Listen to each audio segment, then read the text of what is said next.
যদি আল্লাহর দিদার পাইতাম, রাসূলের দিদার পাইতাম, কেমন হয়ে যেত বলেন? মনে কি চায় না? মন কিন্তু চায় যদি আল্লাহকে দেখতে পারতাম, রাসূলকে দেখতে পারতাম। আল্লাহ জানাই দিচ্ছেন, তুমি যে আমাকে এই যে বিশ্বাস করলাম, দুনিয়াতে তো দেখা সম্ভব না আমাকে।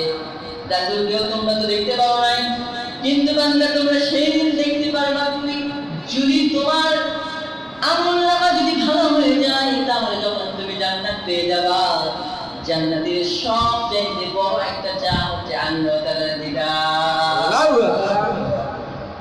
আল্লাহ তাআলার দিদার পেয়ে যাবে। আল্লাহ তাআলাকে দেখার জন্য ব্যস্ত হয়ে যাবে জান্নাতীরা।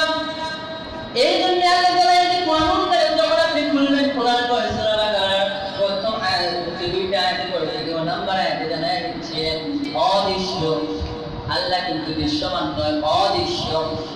এই যে আল্লাহকে দেখলাম না, রাসূলকে দেখলাম না, না দেখে আমরা ইসলাম ধর্ম গ্রহণ করে নিয়েছি, একটা মাসও বিশ্বাস করেছি আল্লাহ তাআলা একজন, আমার রাসূল একজন।